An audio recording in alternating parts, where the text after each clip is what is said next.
இது ரூபவாகினியின் செய்திகள். நான் காயத்ரி ஸ்ரீயானந்த். நான் ஏசிஎம் கலீலுர் ரஹ்மான். வடக்கு நெடுஞ்சாலை திட்டத்தை துரிதப்படுத்துமாறு ஜனாதிபதி Mahinda Rajapaksa China merchants group நிறுவனத்தின் பிரதிநிதிகளிடம் கேட்டுள்ளார். பிரதிநிதிகள் சிலர் ஜனாதிபதியை அலரி மாளிகையில் நேற்று சந்தித்தனர். சைனா மர்ச்சன்ட்ஸ் குரூப் நிறுவனத்தின் தலைவர் லீ ஜியாங்காங் தலைமையிலான குழுவினருக்கு வடமாகாணத்தில் முன்னெடுக்கப்பட்டுள்ள அபிவிருத்தி திட்டங்கள் குறித்து ஜனாதிபதி தெளிவுபடுத்தினார். வடக்கில் இடம்பெறும் பாரிய அபிவிருத்தியுடன் போக்குவரத்து வசதிகளையும் துரிதப்படுத்தும் அதிவேக நெடுஞ்சாலையின் தேவையை ஜனாதிபதி தெளிவுபடுத்தினார். இந்த நிறுவனம் வடக்கு நெடுஞ்சாலை திட்டம் தொடர்பான மதிப்பீடு, தொழில்நுட்பம் மற்றும் நிதி அறிக்கையை தயாரித்துள்ளது. கொழும்பு துறைமுகத்தின் தெற்கு பிரிவின் திறப்பு வைபவத்தில் கலந்து கொள்வதற்காக சீன பிரதிநிதிகள் சிலர் இலங்கைக்கு வருகை தந்திருந்தனர். சைனா மர்ச்சன்ட்ஸ் குரூப் நிறுவனம் கொழும்பு துறைமுகத்தை விரிவுபடுத்தும் திட்டத்தின் பங்காளர்களாக செயற்படுகின்றனர். கொழும்பு துறைமுகம் தெற்காசிய வலயத்தில் போட்டிமிக்க துறைமுகமாகும் என்று குறிப்பிட்ட நிறுவனத்தின் தலைவர் லீ ஜியாங்காங் தெற்கு ஆசியாவுக்கு மாத்திரமின்றி ஆசிய பிராந்தியத்துக்கும் சேவைகளை வழங்கும் என்றும் அவர் சுட்டிக்காட்டினார். திட்டப்பணியை முன்னெடுத்ததில் தனது நிறுவனத்துடன் இலங்கை துறைமுக அதிகார சபை ஒத்துழைப்புடன் செயற்பட்ட விதத்தையும் லீ ஜியாங்காங் தெளிவுபடுத்தினார். வடக்கு அதிவேக நெடுஞ்சாலைகள் நிர்மாண பணிகளை துரிதமாக முன்னெடுப்பதில் நிறுவனத்துக்குள்ள ஆற்றல் தொடர்பாக ஜனாதிபதி நம்பிக்கை வெளியிட்டார். இலங்கையில் உள்ள சீன தூதுவர் வு ஜியாங்கா ஓ, வெளிவிவகார அமைச்சின் செயலாளர் கருணாதிலக அமுனுகம, துறைமுக மற்றும் நெடுஞ்சாலைகள் அமைச்சின் செயலாளர் RWR பேமஸ்ரீ, துறைமுக அதிகார சபையின் தலைவர் கலாநிதி பிரியத் பந்து விக்ரம உள்ளிட்ட பலர் நிகழ்வில் கலந்து கொண்டனர். இலங்கை ஆசியாவின் துறைமுக கேந்திர நிலையமாக மாறி வருகின்றதென சர்வதேச ஊடகங்கள் குறிப்பிட்டுள்ளன. ஜனாதிபதி மஹிந்த ராஜபக்சவின் எண்ணக்கருவுக்கமைய இலங்கையை ஐம்பெரும் சக்திகளின் கேந்திர நிலையமாக மாற்றி அமைக்கும் திட்டமும் சர்வதேச நாடுகளின் வரவேற்பை பெற்றுள்ளது. உலகின் பாரிய அளவிலான நவீன கப்பல்களை கையாளும் வசதிகள் இலங்கையில் காணப்படுவதாக வெளிநாட்டு ஊடகங்கள் தெரிவித்துள்ளன. கொழும்பு தெற்கு துறைமுகத்தின் இறங்குதுறை, நீர்த்தடை மதில் ஆகியன ஜனாதிபதியால் திறந்து வைக்கப்பட்ட செய்தி பல சர்வதேச ஊடகங்களில் வெளியாகியுள்ளன. Washington Post, New York Times, Reuters, Bloomberg, Times of India, C News, Fox News, ABC ஆகிய செய்தி சேவைகள் இவற்றில் குறிப்பிடத்தக்கவை. சர்வதேச வர்த்தக கப்பல் துறையில் இலங்கை அடைந்துள்ள முன்னேற்றம் இதன் மூலம் சுட்டிக்காட்டப்பட்டுள்ளது. ஆசிய பசிபிக் சர்வதேச கடற்பாதையில் துபாய் மற்றும் சிங்கப்பூருக்கு அடுத்ததாக இவ்வளவு பாரிய தொழில்நுட்ப வசதிகளுடன் கூடிய துறைமுகம் இலங்கையிலேயே உள்ளது. அதனால் ஆசியாவில் ஏனைய நாடுகளுக்கு இடையில் இலங்கை ஒரு போட்டிமிக்க நாடாக முன்னேறலாம் என சர்வதேச ஊடகங்கள் சுட்டிக்காட்டியுள்ளன. பயங்கரவாதம் தோற்கடிக்கப்பட்டதன் பின்னர் இலங்கை ஆசியாவின் பொருளாதார வல்லமை மிக்க நாடாக மாறி வருகின்றதென அந்த ஊடகங்கள் குறிப்பிட்டுள்ளன.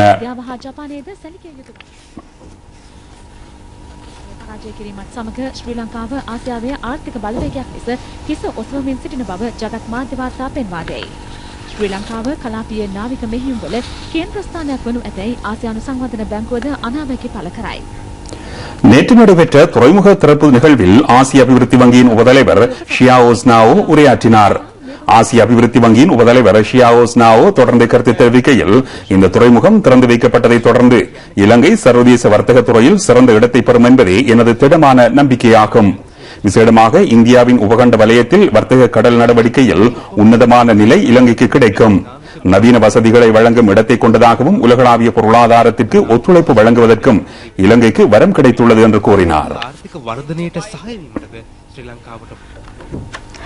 வரலாற்று சிறப்புமிக்க ருகுணு கதிர்காமம் ஆலயத்தின் வருடாந்த எசல மங்கள உற்சவம் நாளை ஆரம்பமாகின்றது. 14 நாட்களுக்கு நடைபெறவுள்ள பெரகர நிகழ்வு 20ஆம் திகதியுடன் நிறைவடைய உள்ளது. பெரகர தொடர்பாக தெளிவுபடுத்தும் ஊடகவியலாளர் சந்திப்பொன்று பஸ்நாயக்க நிலைமை சசீந்திர ராஜபக்சவின் தலைமையில் கதிர்காமத்தில் நடைபெற்றது. புனித தலத்துக்கு வருகை தரவுள்ள லட்சக்கணக்கான மக்களுக்கான அனைத்து வசதிகளும் செய்யப்பட்டுள்ளன. நடைபவனியாக வரும் பக்தர்களுக்கு உணவு, குடிநீர் மற்றும் பாதுகாப்பை வழங்குவதற்கு ராணுவம் நடவடிக்கை மேற்கொண்டுள்ளது. சுகாதார முகாம்கள் பல நடத்தப்பட உள்ளன. புனித பூமியில் கழிவுப் பொருட்களை போடுவதை தவிர்த்துக் கொள்ளுமாறு பக்தர்கள் கேட்டுக் கொள்ளப்பட்டுள்ளனர். இம்முறை பெரகர வைபவத்துக்கு வடக்கு கிழக்கு மாகாணங்களிலிருந்து சுமார் 50,000 பேர் வருகை தருவார்கள் என்று அறிவிக்கப்படுகின்றது. நாளை இரவு 7:30க்கு ஆரம்பமாகுள்ள பெரகரவின் வீதியுலா 14 நாட்களுக்கு இடம்பெறவுள்ளது. தீமிதிப்பு வைபவம் 18ஆம் தேதி இடம்பெறும். 20வது நாளன்று இரவு மகா பெரகர இடம்பெறவுள்ளது. மறுநாள் மாணிக்க கங்கையில் நடைபெறும் தீர்த்தோற்சவத்தின் பின்னர் எசல மங்கள வைபவம் நிறைவு பெறவுள்ளது.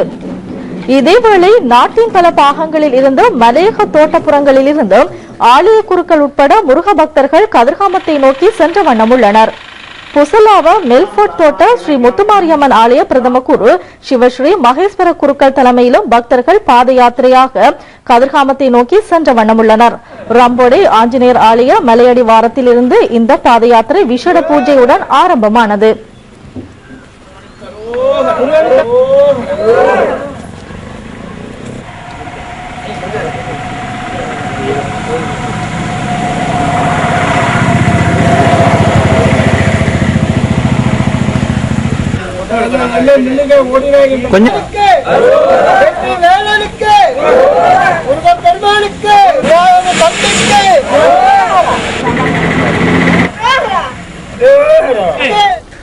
இன்று ஆடி அமாவாசை விரத தினமாகும். இந்துக்கள் அனுஷ்டிக்கும் முக்கிய விரத தினங்களில் இதுவும் ஒன்றாகும். பிதர்கள் எனப்படும் தமது மறைந்த தந்தையர்களுக்காக விரதம் இருந்து பூஜை செய்யும் நாளாக ஆடி அமாவாசை தினம் கருதப்படுகிறது. மறைந்த தந்தையர்களுக்காக எள்ளும் நீரும் இறைத்து தர்ப்பணம் சிராத்தம் முதலியன செய்யப்பட்டு காகம் பசு மற்றும் ஏழை எளியவர்களுக்கு அன்னதானமும் வழங்கப்படுகின்றது. இதன் மூலம் மூதாதையர்களின் தோஷங்களில் இருந்து விடுபடலாம் என்பது இந்துக்களின் நம்பிக்கை. ஆடி அமாவாசை தினத்தில் கடலில் தீர்த்தமாடி சிவாலயங்களில் மோட்ச தீபமிட்டு மோட்ச அர்ச்சனை செய்வதன் மூலம் பாவத்தை போக்கி விமோசனம் பெறலாம் என்றும் இந்துக்கள் நம்புகின்றனர். இம்முறையும் கொழும்பு முகத்துவாரம் காக்கைதீவு சங்கமத்தில் தர்ப்பணம் சிரார்த்தம் மற்றும் கடல் தீர்த்தம் ஆடுதல் என்பன நடைபெற்றன. காக்கைதீவு இந்து மன்றம் அடியார்களுக்கான வசதிகளை மேற்கொண்டிருந்தது. பாதுகாப்பு ஏற்பாடுகளும் செய்யப்பட்டிருந்தன.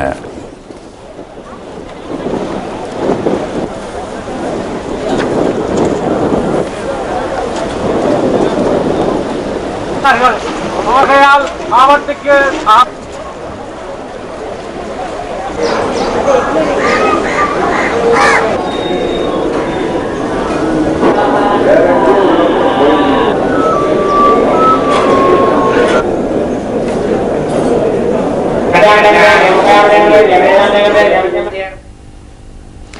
வடமாகாண சபை தேர்தலை தமிழ் மக்கள் சிறந்த முறையில் பயன்படுத்திக் கொள்ள வேண்டும் என பிரதி அமைச்சர் விநாயகமூர்த்தி முரளிதரன் தெரிவித்துள்ளார்.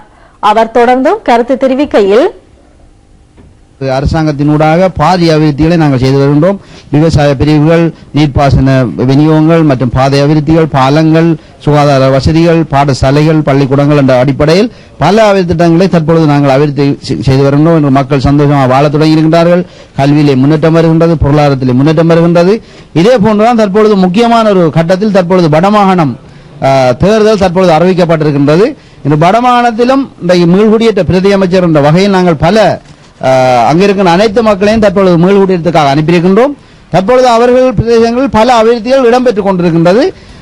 இந்த இடத்தில் அந்த தேர்தலை அந்த மக்கள் சிறந்த முறையில் பயன்படுத்திக் கொள்ள வேண்டும் என்பதை நான் கேட்டுக்கொள்கின்றேன். என்றால் இன்று அரசு சார்பாக அரசியல் எங்கள் அரசாங்கத்துக்கு வாக்களிப்பார்களா இருந்தால் அந்த மக்கள் கூடுதலான நன்மைகளை அவர்கள் எதிர்காலத்தில் பெற்றுக் கொள்வதற்கு வாய்ப்பு இருக்கின்றது. வாய்ப்பை ஒரு சிறந்த அரிய வாய்ப்பாக பயன்படுத்தி அரசில் இருக்கின்ற வளங்களை பெறுவதற்கு அரசுடன் சேர்ந்து ஆட்சி அமைத்து அங்கு மாநகர அமைச்சர்களை முதலமைச்சரை உருவாக்குவதன் மூலமாக கூடுதலான அபிவிருத்திகளை பெற்றுக் கொள்ளலாம். அவை இந்த தேவையை வடமாகாண மக்கள் பயன்படுத்திக் கொள்ள வேண்டும் என்பதையும் இந்த இடத்தில் நான் இந்த சந்தர்ப்பத்தில் கூறிக்கொள்கின்றேன். கிராமப்புற மக்களின் அபிவிருத்தியை மையமாக கொண்டு மஹிந்த சிந்தனை வேலை திட்டத்தின் கீழ் நாடளாவிய ரீதியில் பல்வேறு அபிவிருத்தி பணிகள் முன்னெடுக்கப்பட்டு வருகின்றன.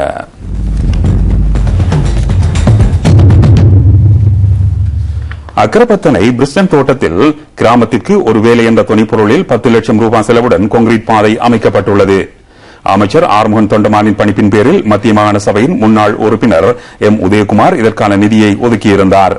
மக்களின் சிரமதானத்துடன் இந்த பாதை அபிவிருத்தி செய்யப்பட்டுள்ளது. இந்த செயற்திட்டத்தின் ஊடாக தாம் பல நன்மைகளை அடைந்திருப்பதாக மக்கள் தெரிவித்துள்ளனர்.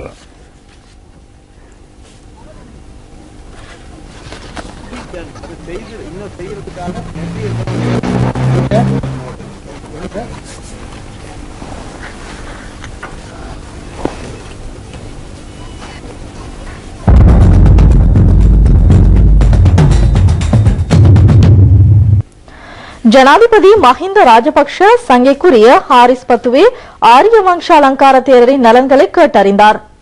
தேரர் தங்கியுள்ள கொழும்பு 7 உள்ள சர்வதேச பௌத்த மத்திய நிலையத்துக்கு இன்று காலை சென்ற ஜனாதிபதி சங்கைக்குரிய ஆரிய வம்ச அலங்கார தேரரின் சேம நலன்களை கேட்டறிந்ததுடன் நீடூழி வாழவும் வாழ்த்தினார். விசித்திர தர்ம தேசயானன் என்ற பெயரை கொண்டுள்ள சங்கைக்குரிய ஹாரிஸ் பத்துவே ஆரிய வம்ச அலங்கார தேரர் தற்போது சுகவீனமுற்ற நிலையில் இருக்கின்றார்.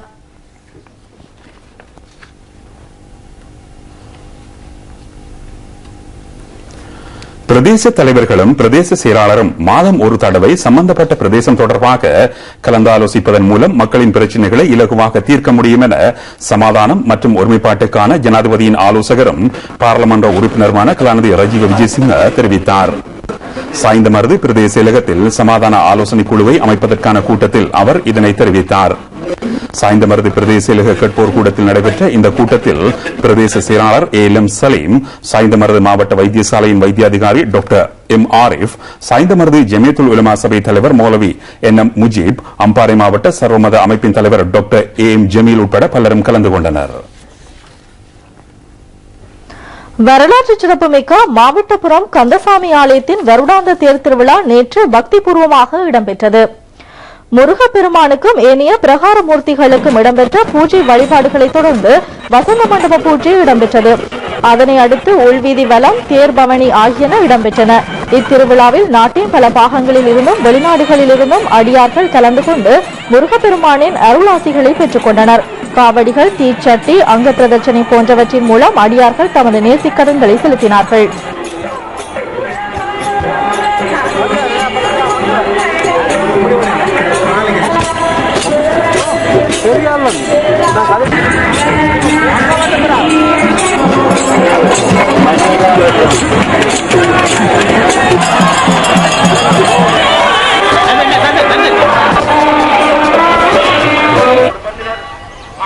மட்டக்களப்பு அமிர்தகலை ஸ்ரீ மாமாங்க பிள்ளையார் ஆலயத்தின் வருடாந்த திருவிழாவின் ரதோற்சவ நிகழ்வு நேற்று பக்திபூர்வமாக இடம்பெற்றது.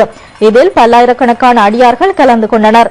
கடந்த மாதம் 13ஆம் தேதி கொடியேற்றத்துடன் ஆரம்பமான உற்சவ நிகழ்வுகள் இன்று நண்பகல் தீர்த்தோற்சவத்துடன் நிறைவு பெற்றன. இந்த ஆலய திருவிழா நிகழ்வுகளுக்கு போலீஸ் பாதுகாப்பு வழங்கப்பட்டதுடன் போக்குவரத்து வசதிகளும் மேற்கொள்ளப்பட்டன.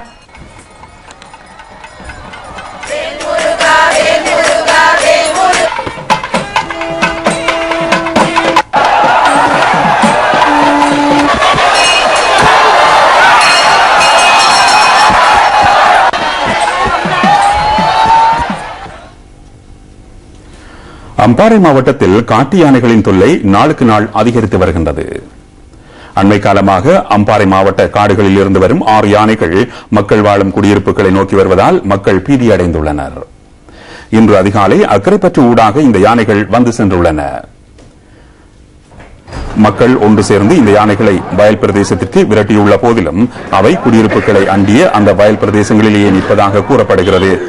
இவற்றை காட்டுப்பகுதிக்கு விரட்டும் நடவடிக்கைகளை அட்டாளச்சேனை, அக்கரைப்பற்று பிரதேச செயலாளர்கள் ஒன்றிணைந்து வனவிலங்கு திணைக்கள அதிகாரிகளின் ஒத்துழைப்புடன் நடவடிக்கை எடுத்து வருகின்றனர்.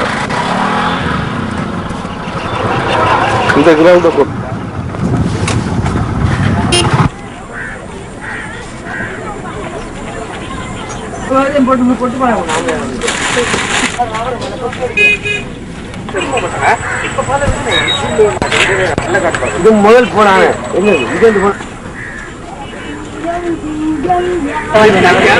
இனி இஃப்தார் தொகுப்பு.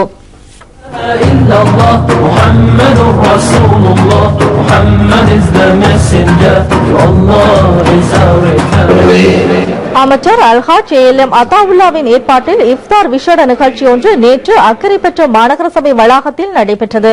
சர்வமத தலைவர்களின் பங்கேற்புடன் இடம்பெற்ற இந்நிகழ்வில் கிழக்கு மாகாண அமைச்சர் MS உதுமாலப்பை, மாகாண சபை உறுப்பினர்கள், மாநகர முதல்வர் A அகமது ஷக்கி, மாவட்ட அரசாங்க அதிபர் நீல் டி அல்விஸ் உட்பட முக்கிய பிரமுகர்கள் கலந்து கொண்டனர். வவுனியா காமினி மகா வித்தியாலயத்தில் இடம்பெற்ற இஃப்தார் நிகழ்வில் சர்வமத தலைவர்களும் பொதுமக்களும் கலந்து கொண்டனர். வவுனியா மாவட்ட செயலாளர் இதனை ஏற்பாடு செய்திருந்தார்.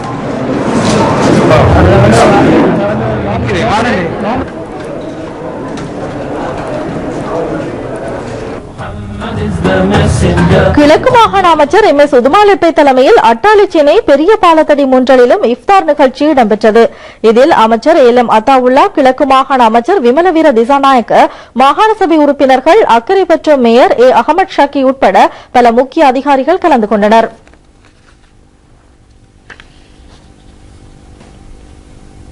Muhammad is the messenger.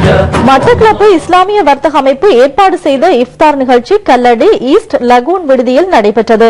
கிழக்கு மாகாண ராணுவ கட்டளை தளபதி மேஜர் அதுல கொடிபிலி, மாகாண சிரேஷ்ட பிரதி போலீஸ் மாதிபர் பூஜித ஜெயசுந்தர உட்பட பலரும் இதில் கலந்து கொண்டார்கள்.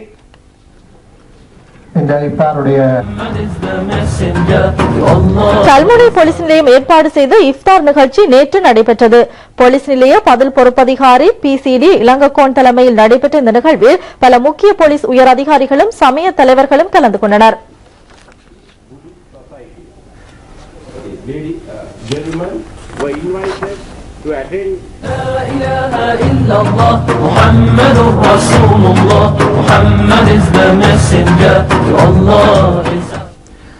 தேசிய தாய் சேய் சுகாதார கொள்கை வெளியிடப்பட்டுள்ளது.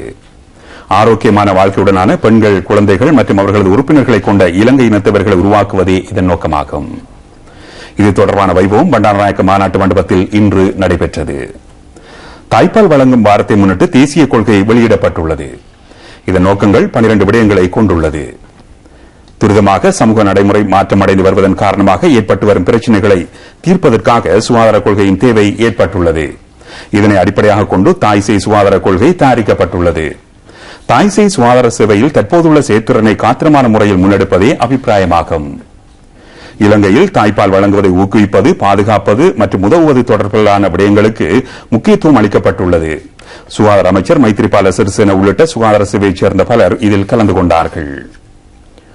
உயிரிழந்த படைவீரர்களின் குடும்பங்களின் பெண்களுக்கு சுயதொழில் வாய்ப்பிற்காக குறைந்த வட்டியுடனான கடனை வழங்கும் திட்டம் முன்னெடுக்கப்பட்டுள்ளது.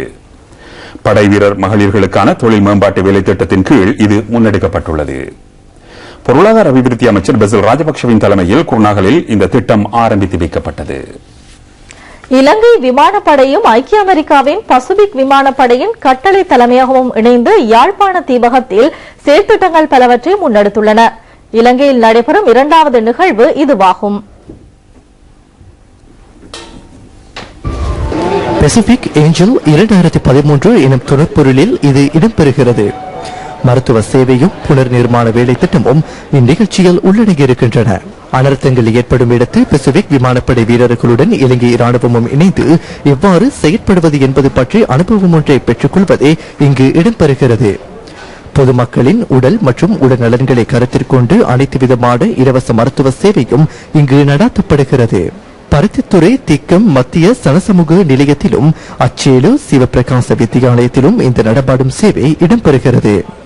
பசிபிக் வலயத்தின் விமானப்படையினரின் வைத்தியர்களுடன் இலங்கை இராணுவத்தினர், பங்களாதேஷ் மற்றும் மலேசியா ஆகிய நாடுகளின் இராணுவ வைத்தியர்களும் இதில் கலந்து கொள்கின்றனர்.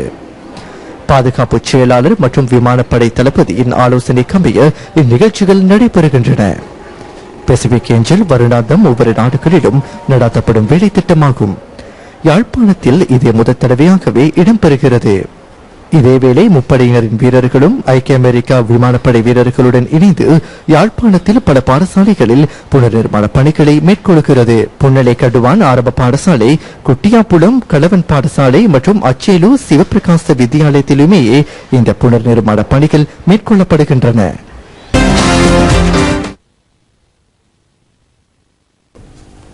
இனி விளையாட்டுச் செய்தி ஒன்று. சுற்றுலா தென்னாப்பிரிக்க அணிக்கும் இலங்கை அணிக்கும் இடையிலான 2020 போட்டித் தொடரின் 3வதும் இறுதியுமான போட்டி ஹம்பாந்தோட்டை சூரியவேவ மஹிந்த ராஜபக்ஷ மைதானத்தில் தற்போது நடைபெற்று வருகிறது. நாணய சுழற்சியில் வெற்றி பெற்ற தென்னாப்பிரிக்க அணி தற்போது துடுப்படுத்த ஆடி வருகிறது. 2020 உலக கிரிக்கெட் தரப்படுத்தலில் தொடர்ந்து 1வது இடத்தை தக்க வைத்துக் கொள்ள வேண்டுமானால் இலங்கை அணி இன்றைய போட்டியில் வெற்றி பெற வேண்டியது அவசியமாகும். ஏற்கனவே இடம்பெற்ற 2 போட்டிகளிலும் இலங்கை அணி வீரர்களின் பலவீனம் காரணமாக அந்த போட்டிகளில் தோல்வியை தழுவ நேர்ந்ததாக கிரிக்கெட் விமர்சகர்கள் தெரிவித்துள்ளனர். தரப்படுத்தல் பட்டியலில் 1வது இடத்தை தக்க வைத்துக் கொள்வதற்கும் 3-0 என்ற அடிப்படையில் தோல்வி அடைவதை தடுப்பதற்கும் இலங்கை அணி வீரர்கள் இன்று தமது ஓட்ட எண்ணிக்கை அதிகரிப்பில் திறமையை காட்ட வேண்டியிருப்பதாக அவர்கள் தெரிவித்துள்ளனர். இதேவேளை தற்போது முதலில் துடுப்படுத்த ஆடி வரும் தென்னாப்பிரிக்க அணி 4 ஓவர்களில் 1 விக்கெட் இழப்பிற்கு 20 ஓட்டங்களை பெற்றுள்ளது. இத்துடன் ரூபவாகினியின் செய்திகள் முடிவடைந்தன. வணக்கம்.